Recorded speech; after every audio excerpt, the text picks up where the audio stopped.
Olá, pessoal! Hoje eu tô aqui com uma novidade muito grande, muito top.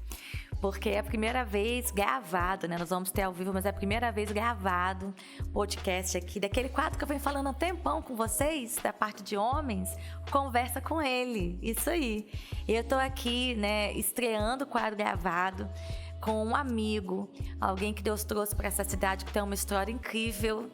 Vou deixar ele se apresentar, mas é o primeiro, eu até brinquei aqui nos bastidores, eu chamei ele, pessoal, você é o primeiro que tá aqui, o Adão, primeiro homem, gravando podcast. Mas assim, eu tenho certeza que vocês vão gostar muito, aproveitem, compartilhem, porque é quadro novo, né, no nosso podcast, a gente faz um para mulheres, agora para homens, compartilhem, porque eu tenho certeza que famílias vão ser muito impactadas. Então, sem mais demoras, eu vou deixar ele se apresentar e a gente vai começar a fluir aqui. Não tem pergunta preparada, a gente é livre, muito livre, mas eu tenho certeza que vai ser um bate-papo muito gostoso. Vamos lá?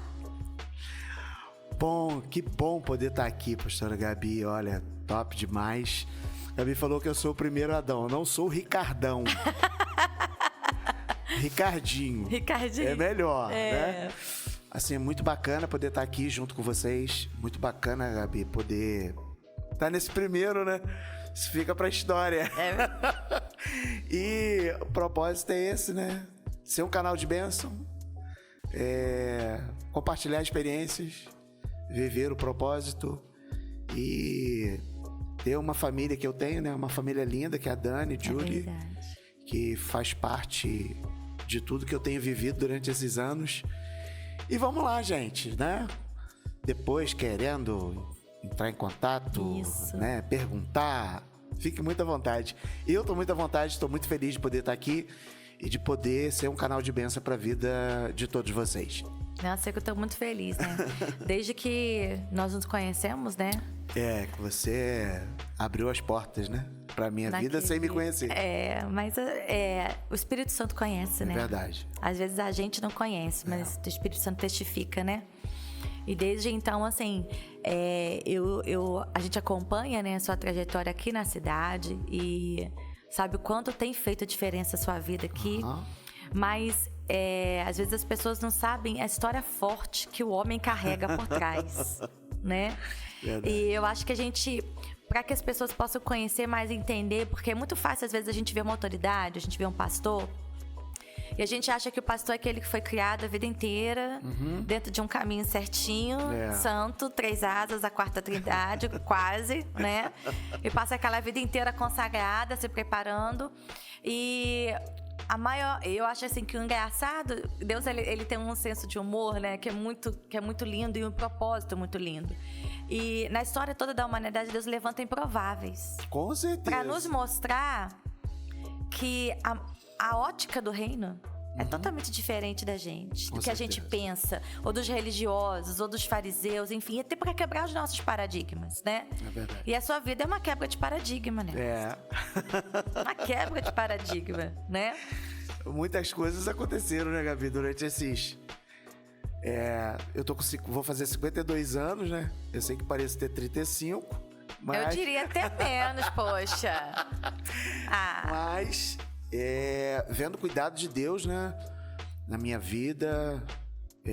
Esse ano eu faço 20 anos como pastor. Olha. 2003 saiu a minha ordenação e toda essa trajetória auxiliando pastores durante um período, depois assumindo presidência de igreja e vivendo intensamente, né, chamado, propósito. Mas, é como você falou, antes disso, há toda uma estrutura que quase não se vê, né? Eu não sou muito... Falo, mas não sou muito de falar das dificuldades que enfrentei, que vivi, que foram situações muito difíceis, né? Eu me inclinei por um caminho ruim, né? Muito jovem. Sim. E aí não foi legal. Nascido e criado em São Gonçalo, né? Uma família tradicional. Meu pai, um policial, extremamente honesto. Minha mãe do lar. E depois de mim veio minha irmã, eu tenho uma irmã, a Daniele, e as coisas vieram acontecendo, e entre 13 e 14 anos eu saio de casa. Pois é. Imagina isso para um pai, para uma mãe. Né? Sim, né? Eu saí de casa com 13 para 14 anos. Simplesmente amanheci por algumas situações, peguei algumas coisas, coloquei na mochila, desci, joguei a chave embaixo da porta e disse para mim mesmo, para que eu não volto nunca mais.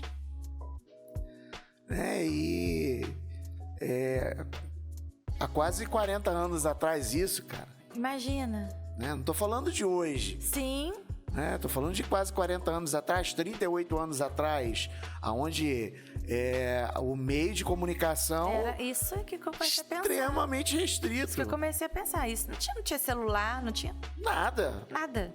Para você falar com alguém ou alguém falar com você, era um vizinho que tinha um telefone. Que pedia para esperar, corria lá para chamar pra gente ir na casa da pessoa para atender o telefone de um parente. Verdade. E aí, como é que fica a cabeça da minha mãe? Vendo, sabendo, sendo... E detalhe, Gabi, eu não deixei um escrito. Simplesmente sumiu. Simplesmente fui embora. Simplesmente saí. E como é que fica a cabeça dessa mãe? Como é que fica o olhar do pai, que é um policial na cidade de São Gonçalo? É verdade. Lógico que com os meios que ele teve, ele tentou me localizar. Sim.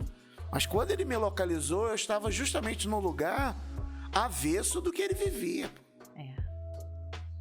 Uma situação totalmente ao contrário daquilo que ele... Sim, porque meu pai é policial na cidade. E eu vou justamente para onde? Eu vou justamente ficar num lugar onde era uma comunidade, né? Naquela época se falava muito de favela. Sim. E eu tava lá no morro. E aí quando ele se depara com isso, eu fico imaginando o que deve ter passado na cabeça dele. Onde eu errei? Cara, eu sou um policial da cidade. E eu tô vendo meu filho num dos principais... uma das principais comunidades da cidade, aonde o tráfico já imperava muito forte. Muito forte. E aí ele olha para esse cenário e eu fico imaginando, por exemplo, eu olho hoje para Julie, minha filha, tem 18 anos. Sim. Né? E eu não consigo me imaginar no lugar do meu pai. É verdade. E aí ele se depara com essa situação e ele, por ele ser um policial, ele não podia ir lá. E ele pede o irmão dele, um tio, meu tio Tião, para ir até lá conversar comigo. Quando meu tio chega lá, meu tio se depara com um monte de homens, meninos também, um arsenal bélico muito forte. E ele externa o que meu pai pede para ele falar. E eu digo para ele: tio, tudo bem, mas diz ao meu pai que a minha vida é essa, eu escolhi isso e eu não vou sair daqui não. Nossa. E aí a expectativa, Gabi, do meu pai esperar meu tio chegar, com que notícia? Uma notícia de arrependimento? De que as portas de casa estão abertas? E aí meu tio chega para ele e uma conta. Notícia negativa, né? Tipo assim, não quero. Tá finalizado, sentenciado dessa forma pelo Ricardinho. E ele disse que vai ser assim e acabou. E eu vivi nisso, Gabi, 6, 7 anos. E aí a minha vida foi só me aprofundando no que era ruim. Sim. No que era trágico. Uhum. E o meu pai, na arquibancada, sentado... sem poder fazer nada. Só observando, olhando e vendo que a cada dia piorava.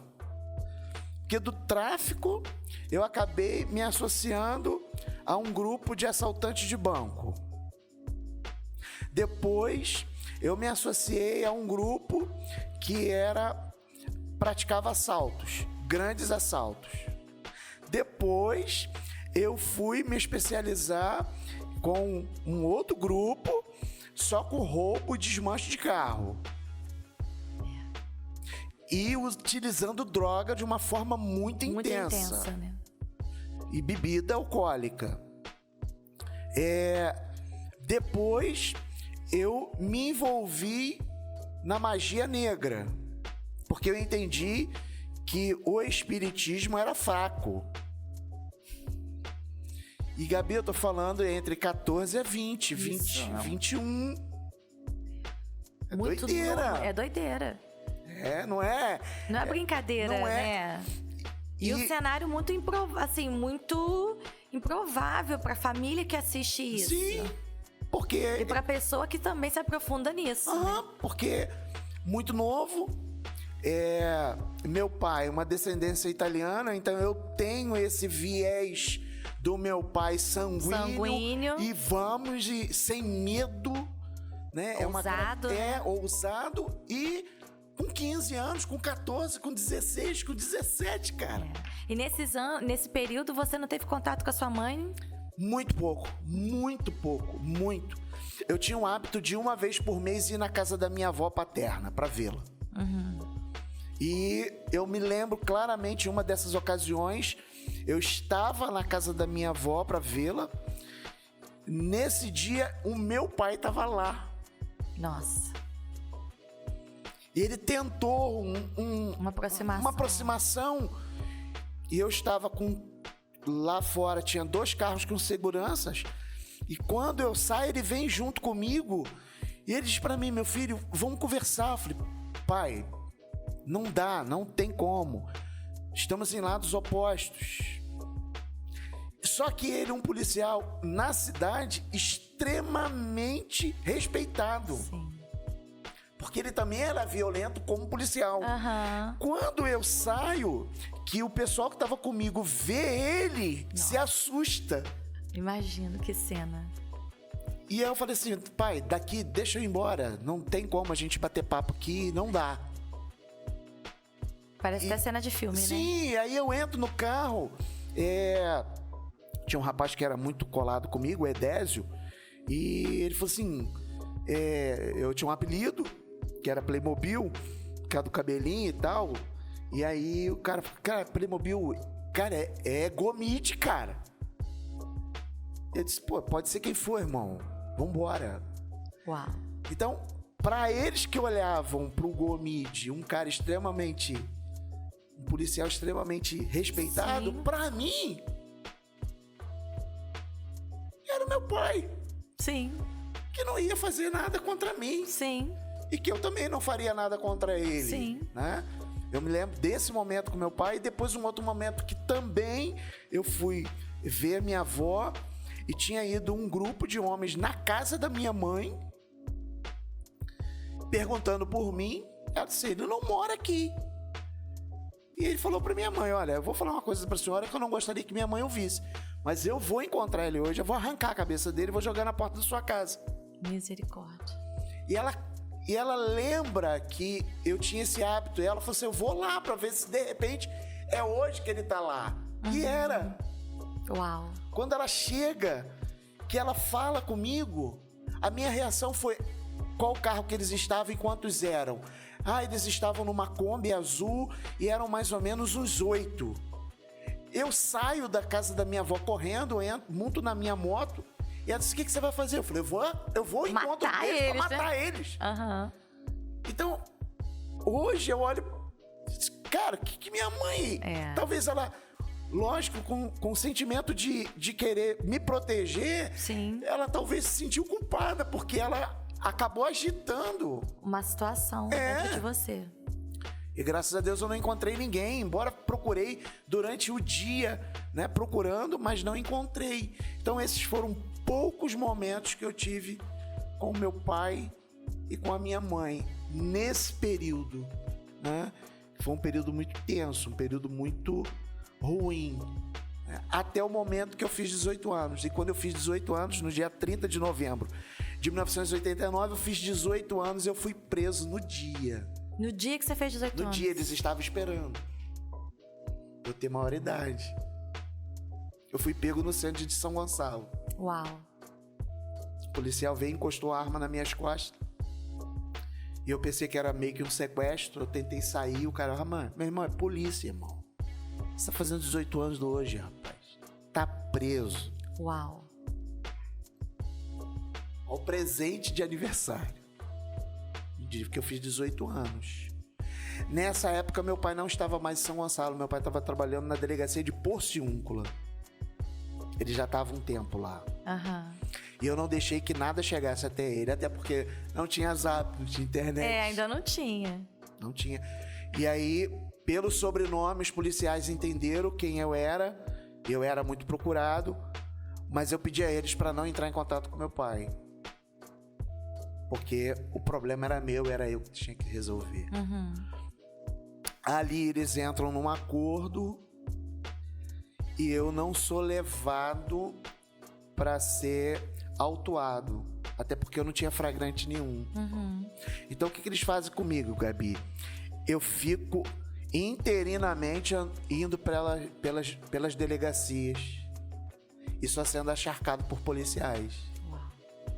Fiquei um período na delegacia tal, acharcado por policiais. Saí dali, fui para outra delegacia, para outra delegacia, para outra, e fui, até o momento que eles entenderam que não dava mais para ficar me segurando de delegacia em delegacia, porque eu era um cidadão que não tinha nada contra mim na questão judicial. E eu tô rodando nas delegacias, cara. Quem é esse cara que tá pelas delegacias, preso, sem ter o motivo de estar? Aí um belo dia, o policial numa determinada delegacia me chama, abre lá a cela, manda eu sair e diz pra mim: vai embora, acabou pra você, terminou, você não tá mais preso. Aí eu não quis sair. Porque aí o medo, né, de vão me matar. Isso. E eu falei: não vou embora não. O preso que não quer sair. Ele não quer sair. Porque você sabia, né, quão fundo você foi. Sim. E o que te esperava lá fora, né? Sim.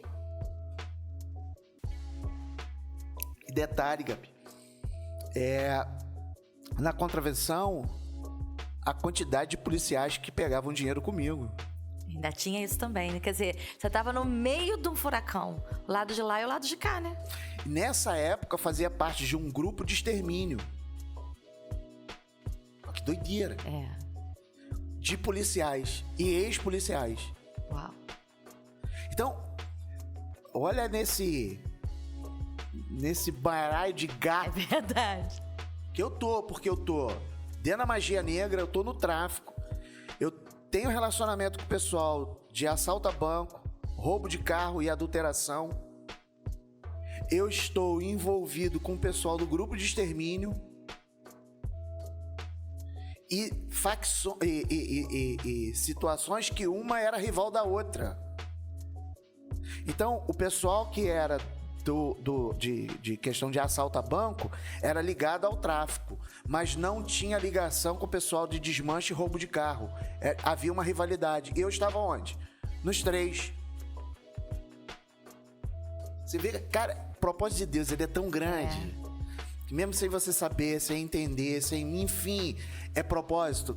Deus vai guardar. E isso é importante, né? Porque a gente tá caminhando por essa linha do tempo, mas nesse exato momento agora, eu penso em algumas famílias. Sim. Que têm seus filhos, suas filhas indo por esse caminho e que vão com certeza ver o nosso podcast e pensar assim, poxa... Cara, se resolveu, se Deus fez na vida desse cara... Isso aí. Por que não vai fazer na vida do meu filho e da minha filha? E aí, Gabi, eu quero aproveitar e te falar. Exatamente. Não desista dos teus filhos. Não desista dos teus familiares. Eu sou resposta de oração. A minha avó cristã, parte da família do meu pai cristã, também eles oraram por mim 6, 7 anos.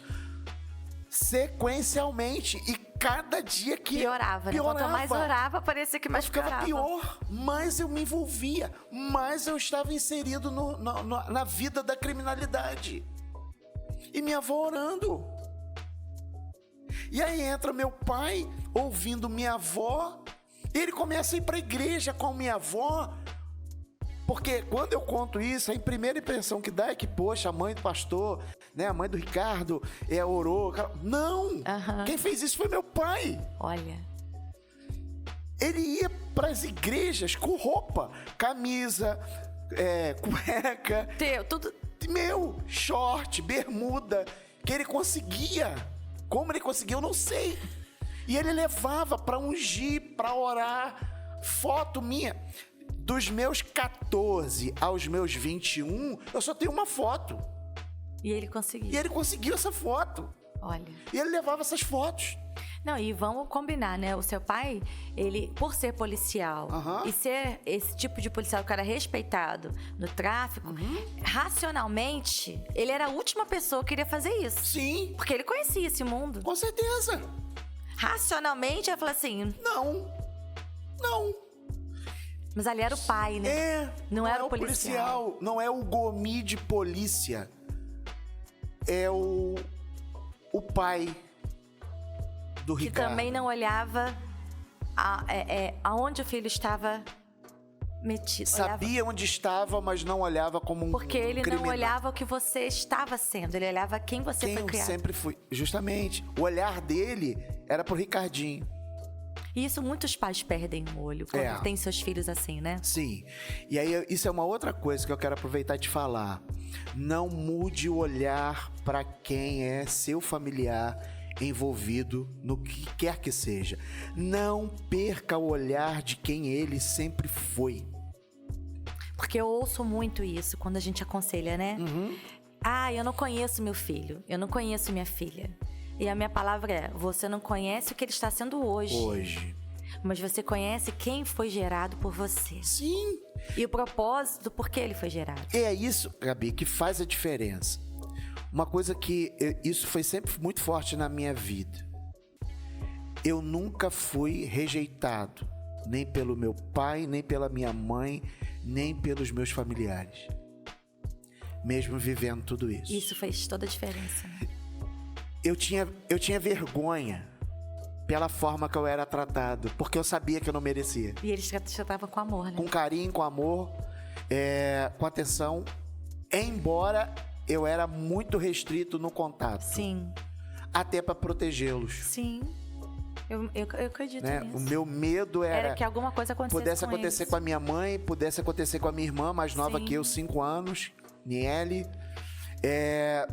Do que o meu pai poderia sofrer como policial. Eu fico imaginando quanta coisa meu pai não ouviu e viu. Em uma das ocasiões, iam invadir a favela que eu já era o dono. Porque dentro do tráfico eu fui... crescendo. Sim. E uma coisa que eu carreguei comigo, meu pai sempre falou pra mim, nunca deixe de estudar.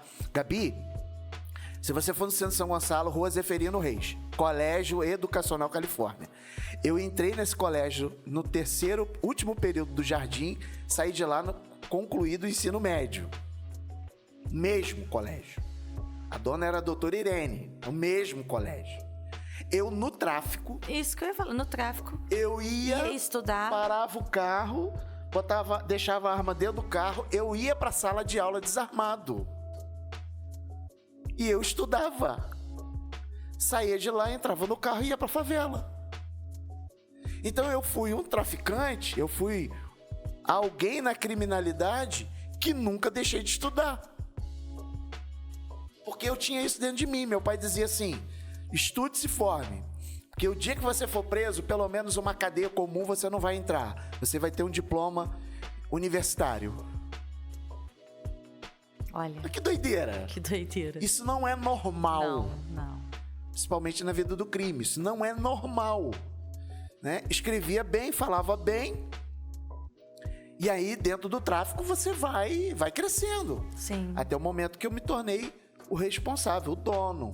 E nesse dia, seu pai ouviu isso? Sim. E aí ele vai e pede a esse meu tio para ir lá para me avisar. E aí o retorno é pior do que ele imaginava. Porque eu agradeço a fala, mas eu não vou fugir. Eu vou me preparar para receber a polícia. Olha.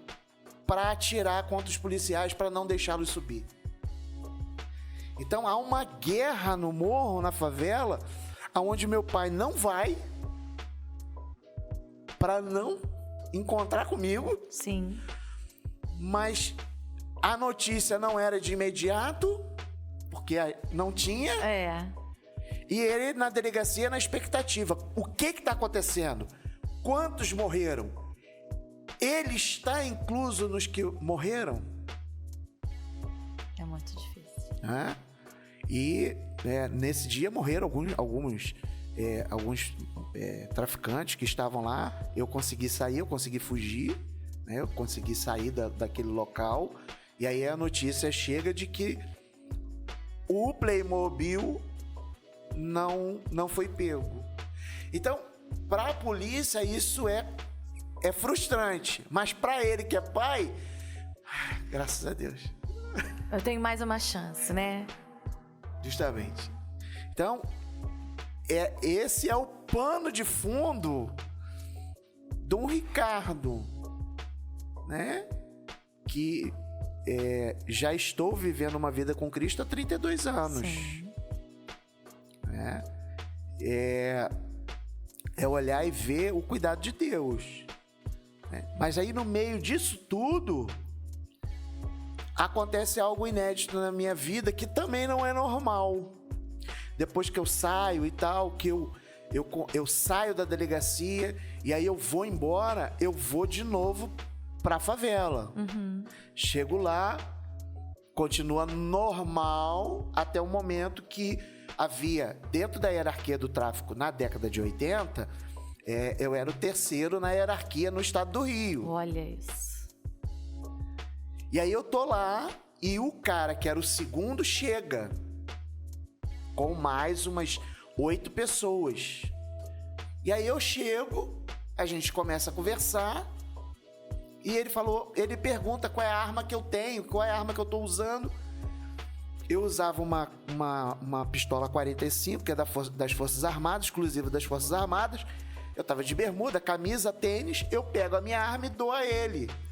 Ele olha a arma e pergunta assim, qual é a outra que você tem? Eu levanto a camisa e digo, não tenho mais nada não, só tenho essa. Aí eles me rodeiam. Falei, bom... acabou pra mim, né? Vou morrer. Ele olha pra mim e diz assim, tira todas as joias que você usa. Eu usava 13 pulseiras de ouro. Anel, 3 cordões de ouro, relógio. Eu tiro uma por uma, sem arrebentar, vou entregando a ele, tiro os cordões, relógio, pego a carteira, dou a ele e faço uma pergunta pra ele. Por que você vai me matar? Porque o cenário era esse. Sim. Você vai morrer, cara. Sim. E ele olha pra mim e disse assim, quem disse que eu vou te matar? Eu disse, é o que parece. Ele falou assim, não, eu não vou te matar. É pra você não morrer que tá acontecendo isso. Chama um rapaz e diz pra ele assim, vai lá, pega a roupa dele, bota numa mochila, vem de moto pra levar ele. Aí o rapaz vai lá, volta, aí chega e fala pra mim, ele chega pra mim e fala assim, ele pega assim, minha carteira, me devolve como se fosse hoje R$10. Sim. E falou pra mim assim, ele vai te deixar no centro do Alcântara, onde hoje tem a Universal. Sim. Ali era um terreno baldio da 1001. Tinha um ponto de ônibus ali. Ele disse, ele vai te deixar no centro do Alcântara. O primeiro ônibus que você vê, entra nele e vai embora. E escute, no estado do Rio, droga você não vende. A não ser que você vá pro 3º comando. Se você for, eles vão te matar, porque eles querem te matar. Faz outra coisa, filho. Uau. Menos vender droga. O segundo no comando te fala isso. E aí eu me deparo com essa situação, monto na moto, vou pro centro do Alcântara, desço em frente e fico ali olhando. Tipo assim, o que eu vou fazer da minha vida agora? O que eu faço? Sem arma, então eu já estava me sentindo nu. Claro. Com R$10 no bolso, sem nada. E aí vem um ônibus. Andorinhas via Magé. Eu entrei nele. Sabia nem por onde estava indo. E fui parar em Magé. Gabi, eu fiquei 1 ano mendigando. Ali na entrada ali do posto Vagalume. Eu sei. Eu fiquei por ali. Morando em rua. Morando em rua. Morador de rua. E ali O tempo vai passando, o cabelo cresce e você fica num estado deplorável, né? Procurando troço no lixo para comer. Deixei de usar droga porque eu não tinha como usar. Quer dizer, a limpeza, né, que você estava tendo no corpo foi assim, um choque. Sim. Você não foi para nenhum centro, porque ali mesmo você não tinha o que fazer. Eu fui cuidado ali. Deus cuidando de mim ali. Igual o filho pródigo. Sim, sem ajuda de ninguém. Né? Não tinha ninguém para me orientar. E ninguém sabia onde eu estava, nem meu pai. E eu fico ali. E ali, por um período, eu vejo policiais me procurando e não conseguia me ver. Não te reconhecia. Não me reconheceram. Deus me guardando, me protegendo naquele estado deplorável que eu me encontrava. Por quê? Sem banho. Sim. Cabelo horrível, comprido. Meu cabelo era maior que o seu, Gabi. Misericórdia. Eu costumo dizer que a minha cabeça parecia o Maracanã. Lei de piolho. E eu ali. E ali. Um cara, eu soube que tinha um cara num bairro que vendia droga. Eu fui lá. Cheguei lá, falei com ele, ele disse, mano, vem aqui amanhã. No dia seguinte eu fui. De longe ele já botou a mão na arma e disse, vai embora daqui, irmão. Você é Playmobil, rapaz. A ordem do patrão é, ninguém te aceita no estado do Rio, pode ir embora, rapaz. Você quer arrumar problema pra minha vida? Cuidado de Deus, Gabi. É verdade. E ali eu fico. Seu Luiz da padaria, dono da padaria, seu Vanderlei, é dono da padaria até hoje. Quando eu passo por Magé, eu vou lá. Seu Luiz todo dia me dava alguma coisa, salgadinho, café com leite, pão. E eu ali. Dormindo no vento. Dormindo ali. No meio de papelão. Agora, eu sempre disse que eu era um mendigo besta. Eu tinha cortador de unha e eu usava tênis e meia. Porque não foi uma opção sua. Não. Não foi uma escolha sua ir pra rua. Você não tinha o que fazer. Eu fui jogado lá. É. Né? Eu fui lançado ali. Agora eu entendo que quem me lançou ali foi Deus. Verdade. Para me guardar, para me proteger. Deus me restritiu em tudo. Porque droga não vende mais. Assaltar, não vou. Né? No meio disso tudo... Você fica limpo, sai né? Tô deixando de usar droga, fumava cigarro. Mas eu catava as bingas de cigarro na padaria, fazia aquela mirrolazinha com filtro. Era besta, pra fumar. Quantas vezes farinha no copo com água? Bater e beber. Eu tive uma doença, uma infecção, que começou a brotar no corpo, da cabeça ao dedo do pé. Ferida pelo corpo inteiro, né? E vivendo essa situação. Agora, vendo Deus guardar, vendo Deus protegendo, vendo Deus fazendo. E no meio disso tudo, talvez, sem querer ser agressivo a ninguém, a religião nenhuma. Sim. Meu foco não é esse. E a magia negra? No meio disso tudo, antes de eu ir pra rua, eu fui lá. E aí eu cheguei lá, o camarada lá entrou e virou pra mim e falou assim, nem eu consigo te segurar mais. E usou essa expressão, Gabi. Pega seus panos de bunda e some. Olha isso. Porque nem eu consigo mais te sustentar. Quando eu ouço isso, eu penso assim, cara, se ele não consegue, quem consegue? E aí meio que vem uma decepção. Sim. Porque eu vou lá... Você foi buscar a coisa mais forte que você achou que existia. Para me guardar. Para te guardar. E aí o que eu carregava comigo... Tudo foi tirado. Me devolve. Eu não tenho como... Seu corpo não tem como fechar mais. E aí eu pego aqueles troços que tá no bolso, pego o cordão que tá... e entrego. E aí eu me sinto nu. Porque eu não tenho proteção mais. Sim. Proteção de quem? Tudo foi arrancado, né? Tudo foi tirado. E eu vivendo numa situação como nessa. E aí vem a lembrança, fatos, no meio disso tudo. Uma ocasião, meu primo foi até a mim e disse pra mim assim: tem como você ir tal dia lá na casa de vovó? E era assim, ele como se fosse uma terça-feira e era no sábado. E eu perguntei: o que aconteceu com a vovó? Alguma coisa? Não aconteceu nada. Eu só preciso que você vá. E aí eu vou. Deixo os seguranças mais na rua, parados, e vou desarmado e vou. E eu vejo a casa da minha avó, assim, muita gente na entrada da casa da minha avó. Eu pensei, alguma coisa aconteceu com ela. Quando eu chego no portão, meu primo tá junto ali, tá ali, e eu chego, aí é que eu percebo que era um culto. E eu não gostava de Deus, Gabi. Eu dizia que Deus era meu dinheiro, pô. E eu tinha muito. Não gostava de crente, eu tinha pavor a crente. Pastor, então, cambada de safados, que apanha dinheiro dos outros. Esse era meu olhar. E tem uma senhora pequenininha lá, falando. Eu tinha sinusite crônica. Saía secreção pela minha vista esquerda.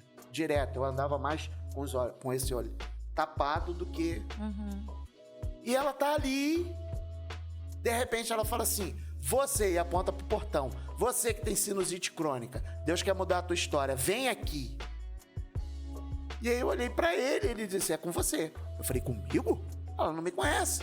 Ela olhou e falou assim: é o senhor, é você mesmo, rapaz. É contigo que eu tô falando. Eu fiz assim: ela é, vem cá agora. Eu olhei pra ele e disse: ela sabe com quem ela tá falando? Uau! Que história é essa de vem cá agora? Quem é ela pra falar isso comigo? Né? Eu sou Playmobil, pô. Sabe quando você tá distraído e alguém vem atrás de você e te dá um empurrão? Foi isso que aconteceu comigo. Quando eu me vi, eu tava na frente dela. Ela olhou pra mim e disse: ajoelha. Eu não podia ajoelhar, Gabi. Eu tinha pacto com Satanás. Sim. Pacto mesmo. Eu não podia ajoelhar ali, de forma alguma. Eu olhei pra ela e disse assim pra ela: eu não posso. Ela disse: você pode, porque quem está em mim é maior do que quem possui você. E eu fiquei olhando pra ela: ajoelha agora em nome de Jesus. Eu me ajoelhei, Gabi. Ela disse: agora coloca a tua cara no pó. Colocou a mão na minha cabeça. Ali Deus usou ela pra quebrar toda a aliança. Por isso, quando eu fui lá, ele disse que não podia mais. Que usou autoridade dada naquele lugar. Ali foi quebrado. Só que você não tinha consciência disso. Nenhuma. Saí dali, ela disse: você tem sinusite crônica, vou orar. Eu não era cristão, não conhecia Jesus. Tinha pingo de fé, pelo contrário. Né? Sim. Ela orou por mim, Gabi. Sabe quando é que eu tive problema de sinusite? Até hoje, nunca mais. Eu fui curado. E aí a gente entra num mundo de interrogações, né? Te dá uma veia, assim, né? A gente não quer fugir da história, mas a gente... não, fica à vontade. Não, mas a gente olha pra isso e a gente fala assim: meu Deus, quanto paradigma é quebrado aí, né? Sim. Porque o tempo inteiro as pessoas dizem assim: não, você que precisa buscar, você que precisa querer. E aí acontece algo com você que, claro, você queria ficar livre da sinusite? Claro. Sim. Óbvio. Mas não era daquela forma. De maneira e nem alguma. nunca buscou por aquele caminho. Nunca. E uma mulher que creu por você e, acima de tudo, entendeu que era o que Deus queria. Usou porque fazia autoridade. parte. E usou a autoridade que Deus deu a ela. De pôr a mão sobre o enfermo e ele ser curado.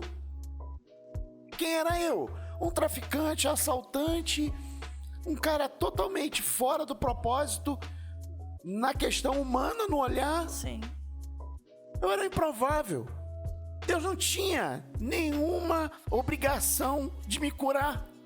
Se a gente fosse olhar assim, né? Menos merecedor ainda. Por quê? De todos. Pacto.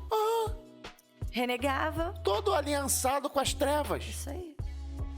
Gabi, quantas pessoas talvez naquela reunião, crentes, não foram curadas e eu fui? Exatamente. Olha isso. Vai entender Deus, cara. Eu saio dali e continuo minha vida e, enfim, e aí... Só lá na frente. Só. Quer dizer, E aí a coisa vai... o mundo gira, os anos passam. E tô lá. Já não havia mais a segurança espiritual, porque tinha sido... E agora eu tô como? Eu tô vulnerável. Sim.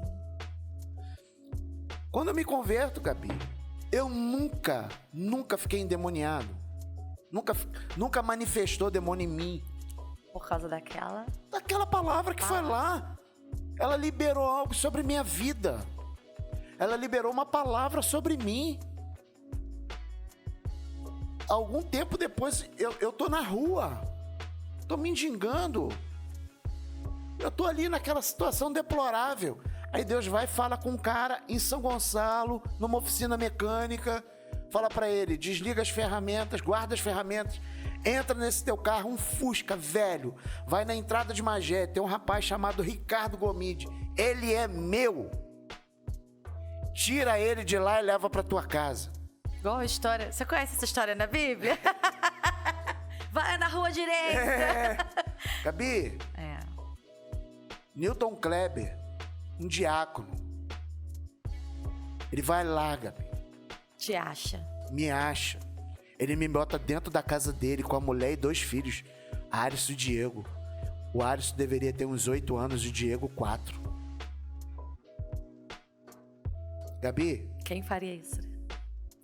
Talvez eu não faça. É verdade. Se não for da maneira que foi com ele. É verdade. Pegar um cara da rua. É você passar ali na calçada Nunca da viu Fama, na vida. Pegar e levar pra dentro da sua casa. Nunca viu na vida. Eu, com minha esposa e minha filha de 18 anos. Ele me leva. Ele diz pra mim, eu não vou raspar a tua cabeça. Chamou um grupo de irmãs. Cortou o meu cabelo. Cortou. Não raspou, não. Botou lá remédio. Começou a tirar aquele monte de coisa. E aí eu entrego a minha vida para Jesus dentro da oficina, trabalhando com ele. Dia 27 de novembro de 1991. Uau. Ali Deus começa a mudar a minha história. E olha só, ainda tem todo um contexto, né, que a sua conversão se deu dentro de uma oficina. Dentro da oficina, não foi igreja. Não foi num culto, não foi com louvor. Não foi numa coisa, né, onde a atmosfera está... não. Trabalhando. No lugar... Simples, fundo de quintal, debaixo de uma árvore que não tinha nem telhado. E eu ali, ajudando ele. Olho pra ele, começa a chorar, diz, o que houve? Você tá sentindo alguma coisa? Tá sentindo alguma dor, alguma coisa? Eu falei, não, eu tô sentindo um negócio dentro de mim. Ele, o que você tá sentindo? Eu tô sentindo vontade de chorar. Mas por quê? Você tá com saudade de alguém? Eu disse, não sei. Ele falou, se você quer o quê? Quer entregar sua vida para Jesus? Eu falei, eu quero. Ele disse, cara, então é agora, irmão. Ele chama a vizinhança, ele chama as pessoas que moravam em volta da oficina e começa a gritar, Ricardinho tá aceitando Jesus, Ricardinho tá aceitando Jesus. Que coisa linda, né? E ali Deus começa a virar a chave, starta o troço. E a coisa flui. Eu fui pastor dele, Gabi. Uau. Fui pastor dele. 2003, quando eu sou ordenado a pastor, eu fui pastor dele durante 5 meses. Ele estava com câncer. Eu cuidei dele. Olha como Deus faz, né? Ele teve câncer na clavícula, coluna e no ombro. Na época que ele te resgatou, ele já estava com câncer, não, você não sabia, não? Não. Eu me converto em 91. O câncer nele vem em 2003. Meu Deus. E eu vivi com ele. Em 5 anos você foi ordenado pastor. E aí, mais 91 a 2003, 12 anos. 12 anos. Eu vivendo uma vida entregue, voluntária na igreja e fazendo, enfim. E aí ele vence, é acometido de câncer, né? Diagnosticado câncer nele. Aí você passa a cuidar dele. E aí eu cuido dele. Todo dia, quem dava banho era eu. Todo dia junto com ele. Ele ficou em casa e eu trabalhava na oficina para manter a casa dele. Uau. E aí a coisa foi indo. A coisa foi acontecendo. E Deus veio trazendo honra. Deus veio fazendo. Dentro da igreja. O pastor olha para mim e diz, cara, você sai da denominação Assembleia de Deus durante 20 e poucos anos, dentro da Assembleia trocentos anos. E aí eu saio dali de uma congregação e vou para outra, e na outra o pastor, cara, você já foi auxiliar de trabalho? Eu falei, não. Diácono? Também não. Você não... Eu, pastor, presbítero? Que presbítero, pastor? Rapaz, mas eu olho seu histórico, cara. Você tá em tudo, você faz tudo. Você arruma igreja, você limpa igreja, você lava igreja, você tá no culto nos lares, você tá no ponto de pregação. Tô sentindo de Deus fazer uma coisa com você. Pastor Paulo Raposo, Assembleia de Deus do Barreto. O homem já tá no Senhor, mas eu sou grato a Deus pela vida dele. Vou fazer uma sabatina com você. Se você passar, você vai evangelista. Naquela sala tinha mais ou menos umas 25 homens. Começa, entrega a Bíblia pro fulano, entrega. Vai perguntar, você diz qual é o seu ponto de vista, diz qual é o texto, aonde está e quem escreveu. Uau. Todo mundo perguntando. Eu só lembro da última pergunta. Quais são, onde está, quantos são os dons espirituais? Falei tudo, falei os 9 e disse que era 7. O pastor, aí a galera que tava lá disse assim, pastor, eu acho que ele não tá pronto não, apto não. Aí, né, um bom pastor assembleano, né, ele levanta e diz, vai ser assim porque fui eu que escolhi e tal.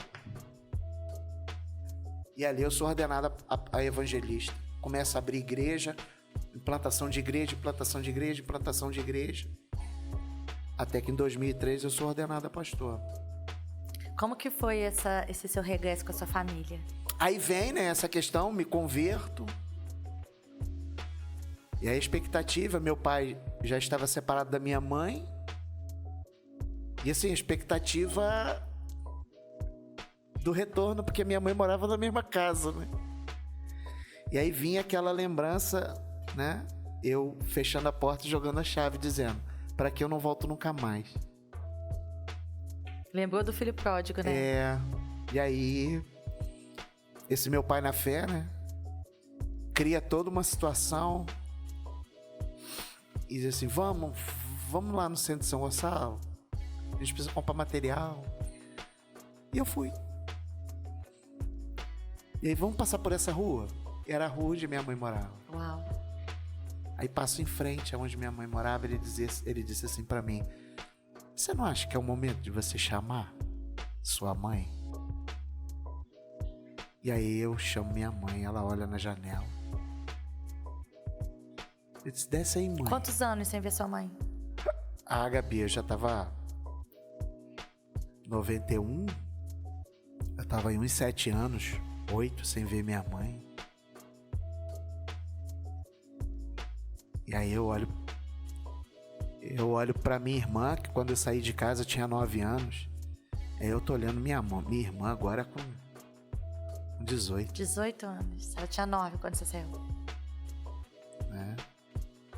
E aí minha mãe desce, abre a porta. Uau. E interessante Deus, né? Minha mãe, ela não sai. Você tem que entrar, porque você disse que nunca mais voltava pra casa. E ela não sabia disso. Uau. Eu nunca havia dito.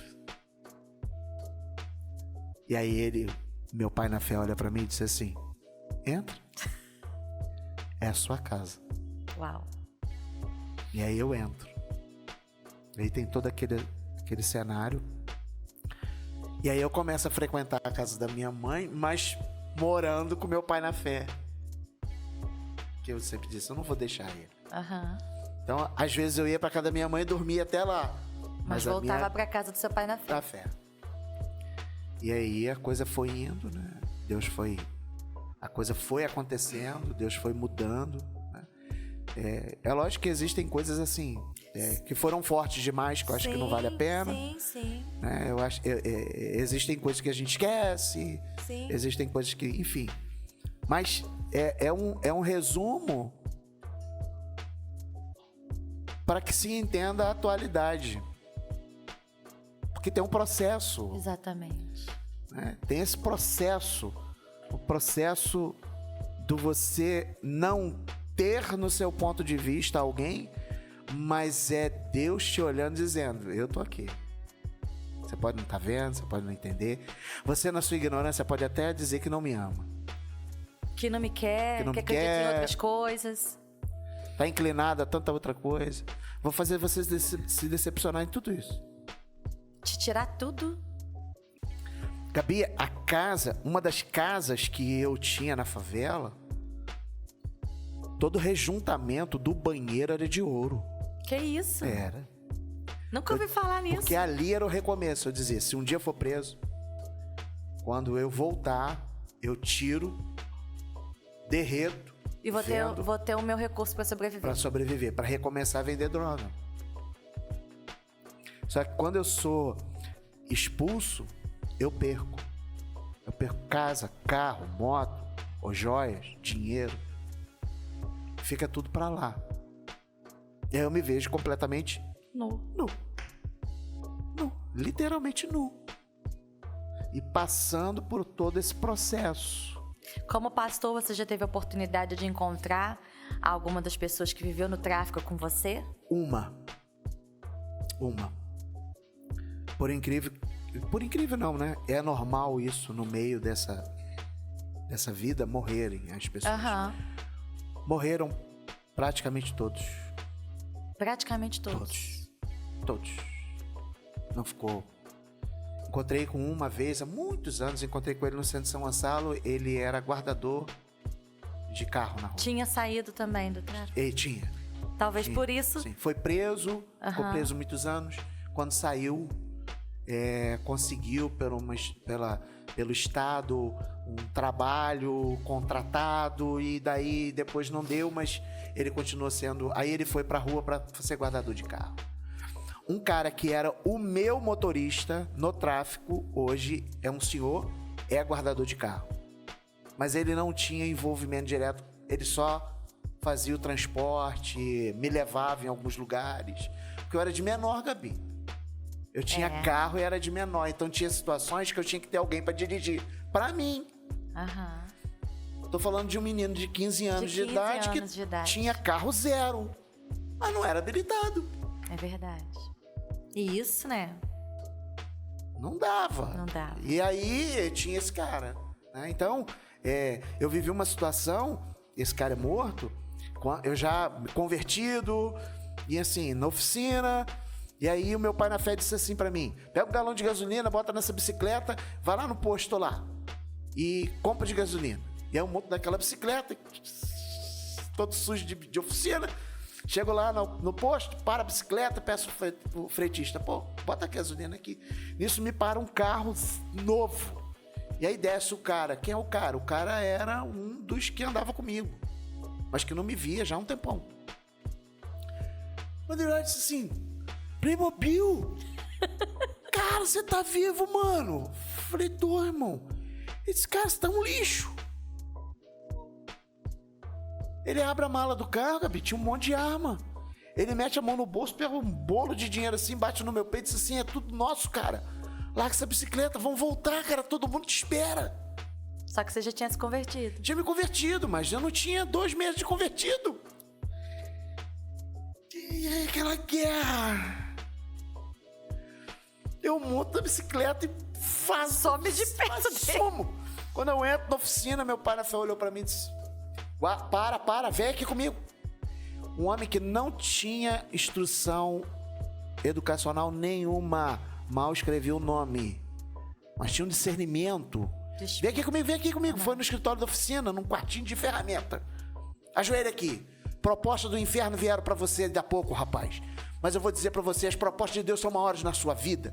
Não olhe para as propostas que vão fazer pra você, aonde eles estavam quando você estava na rua, onde eles estavam quando você não tinha nada, nem ninguém. E ora por mim. Invadiram a oficina, Gabi. O matador ganhou dinheiro pra me matar. Ele entra na oficina como um cliente, meu pai na fé atende ele, me chama, quando eu venho, ele tira 2 armas da cintura pra me matar. Meu pai na fé pula na frente, gritando pra me fugir. Eu fui ao encontro dele, Gabi. Ele ficou parado me olhando e disse: rapaz, você não tem medo, não? Eu falei: não. Por quê? Eu falei: porque eu entreguei minha vida a Jesus. Ele olha pra mim e disse: rapaz. Ele bota a arma na cintura e disse assim: cara, eu sou desviado.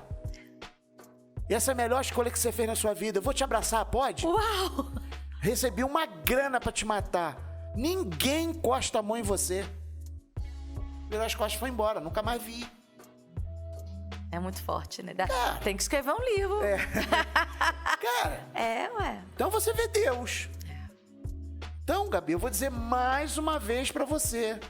Pode levar o tempo que for. Se Deus tem uma promessa, um propósito na sua vida, vai acontecer. Porque aquele que prometeu é fiel pra cumprir. E eu tô no meio disso tudo. Agora eu me converti. Então a coisa começa, mas eu tô novo.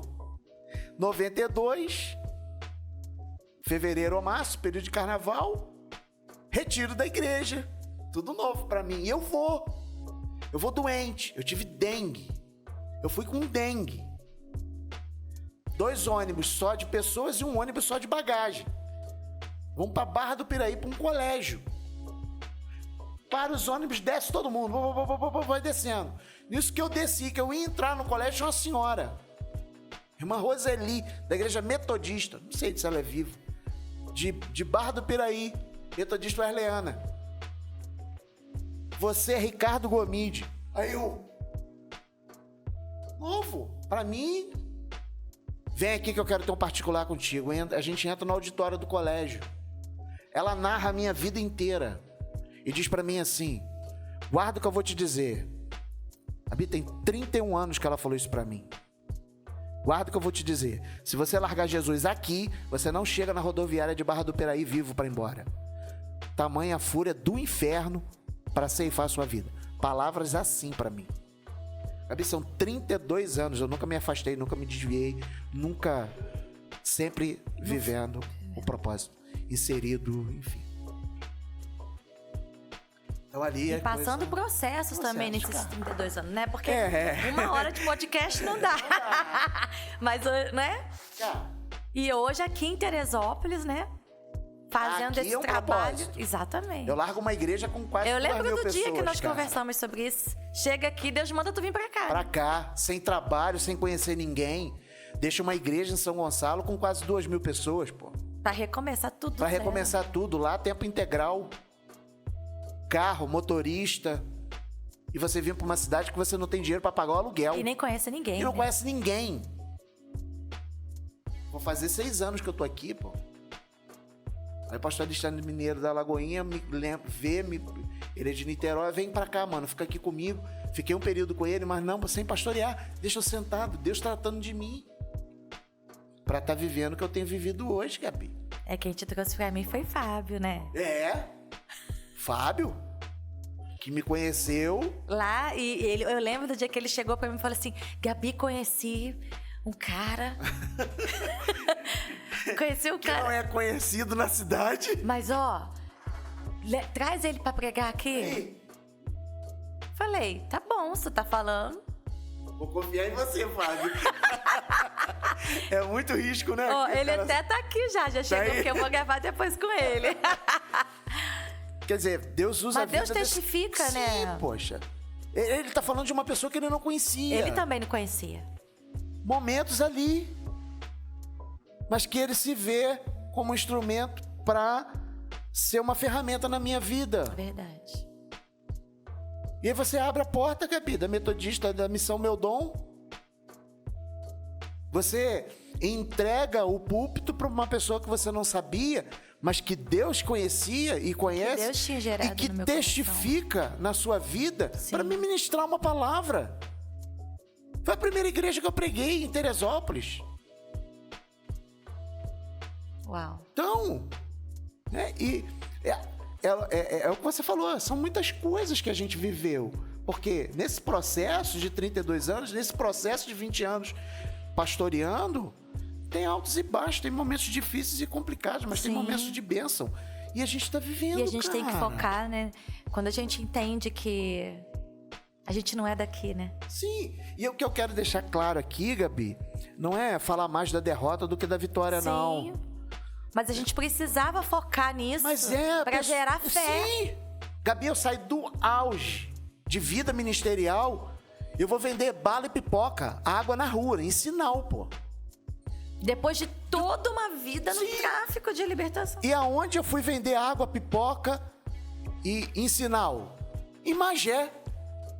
No lugar onde você tinha sido andarilho. Deus me leva para lá de novo. Só que agora convertido, pastor, morando numa situação não tão confortável. Minha família em São Gonçalo, eu em Magé, vivendo depressão, síndrome do pânico. E vou pra rua vender água e pipoca. Água e pipoca. No sinal. E aí é Deus tratando de novo, cara. Deus falando assim, olha só, preciso tratar você de novo. Na mesma cidade. Aonde anos atrás Deus tinha tirado. Agora Deus leva de novo você para a mesma cidade, sim, mas não como pedinte, sim, como vendedor. Um estágio um pouquinho melhor, mas o propósito é o mesmo. Sem morar debaixo da marquise, mas tendo uma casa simples para estar. Sim. Mas lá não tinha síndrome do pânico nem depressão. Agora, eu tô com uma depressão profunda com a síndrome do pânico tensa demais. Sem igreja para pastorear. Sem olhar, olhando dizendo assim. E agora? Me sentindo nu novamente. De novo, né? Olha a hora, Gabi. Uau. Vai ter que ter segunda edição, né? Vamos deixar esse gostinho pra segunda edição. Pra gente, né, não terminar, porque a gente não terminou por aqui, que tem muita história. Mas eu queria, pastor, que você deixasse uma mensagem pras famílias, sabe? Porque eu sei que todos os dias a gente ouve histórias, né? Houve uma restauração muito linda e a gente que te acompanha. E nesses dias eu tive lá, né, no culto. Vi até uma história que você contou engraçada do teu pai, né? Com polícia e tal. Mas assim, hoje houve uma história de restauração da família e tudo. E eu sei que nesse momento, não só em relação a tráfico, mas a gente vê famílias que estão vivendo atualidades muito difíceis com os filhos. De achar que não tem jeito mais o que seu filho está vivendo. Famílias, às vezes, que estão na igreja, que os filhos não estão. E que acham hoje e vê essa situação impossível. O que você falaria para essas famílias? Não desista. Não desistiram de mim. Não desista. Abrace. Acolhe. Dê colo. Independente de opção sexual, independente se seu filho, sua filha, independente se é droga, enfim, independente do que seja, não desista. Utilize do amor, do abraço, do acolhimento. Mas tá na vida errada. Mais errado do que você foi, né? Que é mais complicado do que eu vivi? Que é mais tenso do que eu enfrentei as coisas que eu enfrentei? Por ter um cabelo enorme, já me vesti de mulher para não morrer. De você ter que se abraçar com outro homem, como se fosse um casal de namorados, porque eu tinha um cabelo enorme, para que a polícia passasse e achasse que era um casal namorando. E são extremos que o ser humano chega. É verdade. E assim, a situação do pai, né? Naquele momento, seu pai, sua família não podia fazer nada. Está perto de você. Mas eles precisaram acreditar que mesmo sem o domínio de você estar debaixo dos olhos deles... Deus.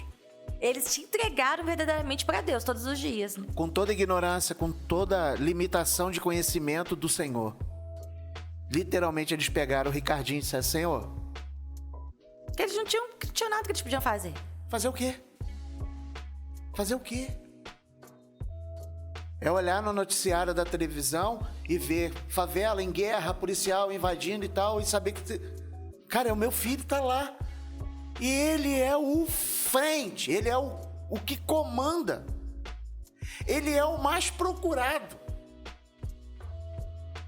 Então, independente do que a família esteja vivendo... Não desista, né? Não desista. Não desista. Creia, confie, faça a sua parte. Continue orando, né? E ore Não deixe de orar, não deixe de clamar, não deixe de jejuar em prol do seu filho, da sua filha, do seu esposo, da sua esposa, seja lá quem for. Não desista. Eu não sou melhor do que ninguém que está nos assistindo ou que vai nos assistir. Eu não sou melhor que ninguém. Se Deus fez na minha vida, pode fazer na vida de um familiar seu. Amém. Uau. Gabi. É por isso que, como pastor, Gabi, eu não desisto das pessoas.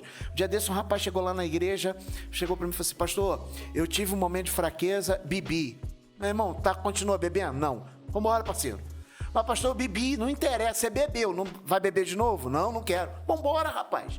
Vou cuidar de você, vou tratar de você, mas botar para fora. Isso aí. Dizer que não pode. A gente está diante de um cenário onde Jesus está conversando com uma mulher divorciada 5 vezes e ainda tinha um amante. Jesus dialoga com ela ali no poço de Jacó. Ela deixa o cântaro dela, vai lá para a cidade, evangeliza a cidade inteira vem. É verdade. Ela era divorciada 5 vezes e ainda tinha amante. Que autoridade que ela teria, né? Qual? Jesus está olhando para ela, dando respostas para ela. Jesus responde àquela mulher, vivendo aquela situação, mas não responde a fariseu, a religioso. É verdade. Nem dá papo para eles, né? Ignora. Mas para ela, não. Para ela, ele para. Ele vai. E eu quero entender, Gabi, que aquela mulher, quando viu Jesus chegando, falou assim: esse cara tá afim de mim. Ele quer me pegar. É verdade. Pela vida que ela vivia. Ela tinha 5. Divorciada 5 vezes. Manda os 12 embora pra ficar sozinha. Pô, fico aqui contigo e tal. A Bíblia diz que os discípulos tinham ido para comprar comida. Ele mandou os discípulos, né? E aí ela disse: esse malandro, tá me querendo. Esse malandro tá me querendo. Botou a galerinha dele pra ir lá e vai querer me pegar. Aí começa com aquela conversa, né? Da água.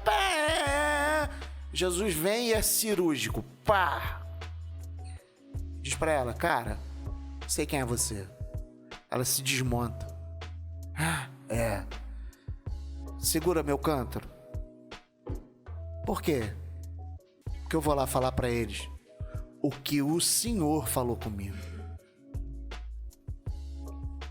Parte grande daquela cidade vem com ela. Verdade.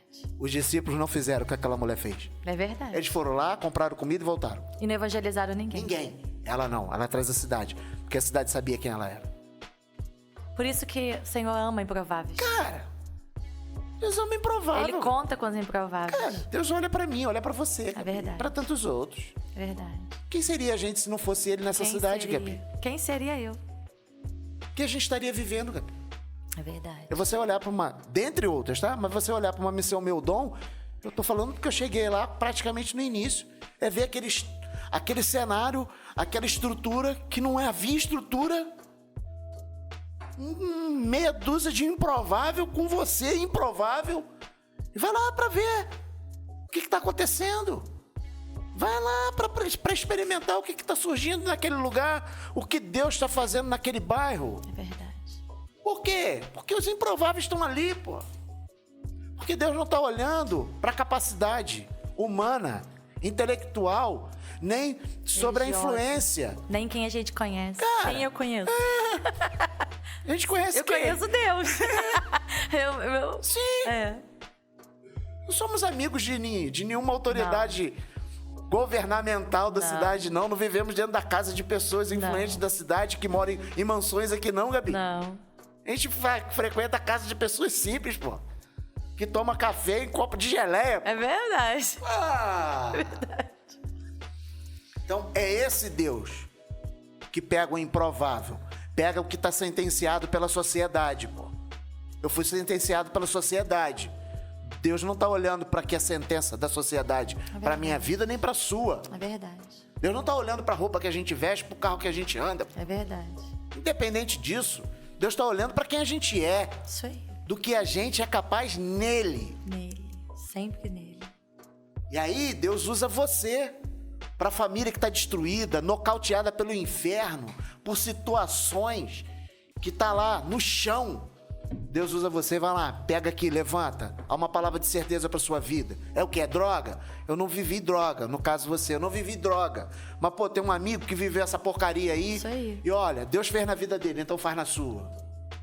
Sua família tá mal? Conheço pessoas que estavam mal também. Eu vivi problemas familiares, Gabi. Eu fui divorciado e casei de novo, pô. Eu sei o que é um divórcio. Sim. Eu sei o que é uma separação. Eu sei o quanto isso dói. Eu sei o que é a decepção da traição, pô. Exatamente. E de você não querer recomeçar, de você não querer se relacionar mais. Hoje eu tenho uma filha de 18 anos, Gabi. Deus usa as nossas dores para que a gente possa curar outras pessoas. Sim. Eu tenho feridas, eu tenho cicatrizes. O meu divórcio não dói. Mas tá aqui, ó. Eu posso mostrar a marca que fica. Mas eu posso mostrar uma família que Deus traz, que faz, que é saudável e que abençoa a vida dos outros, pô. Amém. Isso é melhor a gente deixar pra próxima. É verdade, gente. Mas eu queria te agradecer tanto, né, pela sua disponibilidade sempre. De estar junto com a gente sempre, né, em todos os momentos. Sempre, Gabi, sempre. Uma aliança foi formada em Deus, né, entre a nossa família. E eu tenho certeza que essa cidade, né, pode contar com a gente. Com certeza. Né? E o Senhor nos colocou juntos para avançar. Obrigada, viu, meu amigo? Que o Senhor fale com vocês. A gente vai estar dando esse tchauzinho aí. Ele volta, tá, gente? Porque eu sei que já tá vindo um monte de pergunta aí. A gente vai até pegar depois para colocar que perguntas quer fazer pro pastor Ricardo Gomide, para quando ele voltar, a gente poder responder as perguntas que você tem. Então, assim, começa a pensar o que você quer perguntar pro pastor Ricardo, né?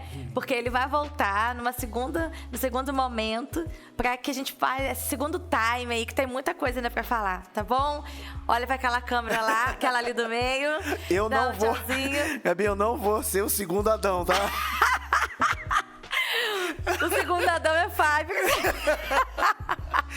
Mas eu quero agradecer a Deus pela sua vida, por quem você é, pela sua casa, pela sua família.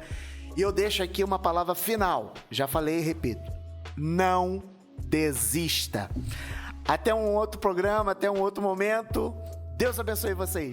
Conversa com ele. Conversa com ele. Tchau, tchau. Beijo.